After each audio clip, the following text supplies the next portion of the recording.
In the grand hall of the Lydian palace, the king sat upon his throne, surrounded by armed soldiers. To him, power meant swords and gold. But that night, a simple man from Miletus stepped forward.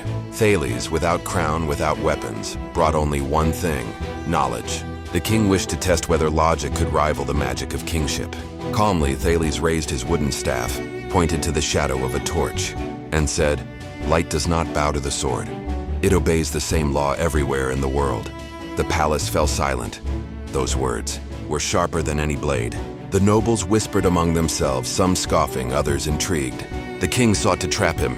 "If you are so wise, tell me when the sun will vanish from the sky." A challenge that seemed impossible. Thales smiled faintly.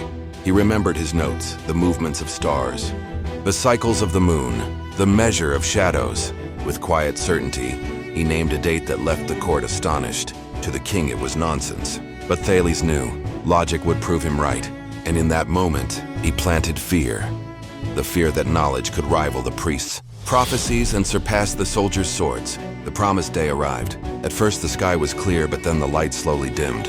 Birds grew restless, soldiers gazed upward with pale faces. Within minutes the sun was swallowed by the moon's shadow. An eclipse! Chaos erupted. The people fell prostrate. Priests stammered. Even the king was struck dumb. Only Thales stood firm, as though he had commanded the heavens with his mind. In that instant, the power of swords meant nothing. All realized that a man without an army had defeated the fear long controlled by rulers. Knowledge had become the deadliest weapon. After the eclipse, word of Thales spread faster than the caravans. The Egyptian priests were enraged for what they claimed as divine. Revelation was now calculated by a foreigner with papyrus. The Lydian king, though unwilling to admit it, was secretly shaken. If the heavens could be predicted, what else might Thales' logic uncover? In the markets, people gossiped about the man of shadows who had subdued the sun. Some accused him of sorcery, others saw him as a messenger of the gods. But Thales knew one truth. He had just proven that the greatest power lay not in the crown, but in the mind that dares seek truth. Yet a new trial soon followed.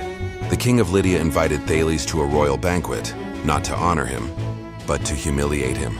Before nobles, the king challenged, "If you are so wise, prove you can make the poor rich." Laughter echoed. They thought the philosopher helpless. Thales was unbothered.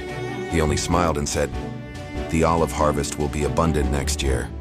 With his savings, he leased every olive press in the city. The nobles mocked him, certain he was mad, but Thales waited. When the harvest came, olives overflowed.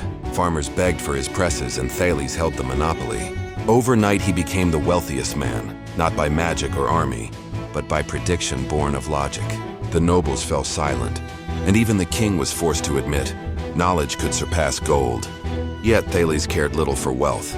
To him it was proof that knowledge could lead, govern, and even challenge a throne. But victory brought danger.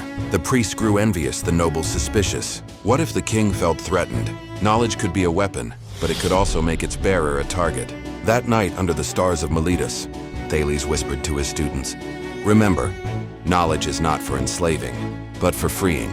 His disciples sat in silence, understanding that their teacher was preparing a new generation. Thales did not seek to outshine kings alone. He sought to open a path to a world where free thought would outlast both throne and sword. When war broke out between Lydia and Media, the king once again turned to Thales, not for soldiers, but for wisdom. At the banks of the Halys River, with two armies facing each other, the king asked for a way across.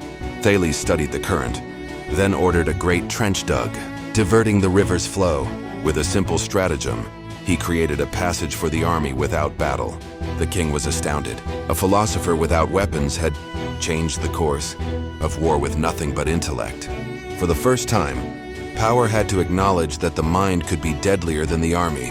From then on, Thales' name echoed across the land, not as a sorcerer, not merely a merchant, but as the first to prove that knowledge could change history. Yet he remained humble, returning to Miletus to teach the young about geometry, the stars, and logic. While kings fought over land, Thales conquered something greater, humanity's fear of the unknown. To the people, he became a symbol that one without crown or army could surpass. Rulers, if he dared to think differently. In time, Thales became legend. To some, he was only a foreign merchant obsessed with measuring shadows. To others, he was a sorcerer who commanded the sun. But to history, he was the beginning of a revolution. The first man to challenge kings not with swords, but with reason. The ancient world may have remained filled with thrones, wars and priests, but since Thales, a new idea was born, that knowledge itself could be the highest power. And from that small city of Miletus, the seed of a new civilization sprouted, one that would one day give rise to philosophy, science, and the freedom of thought that shook the world.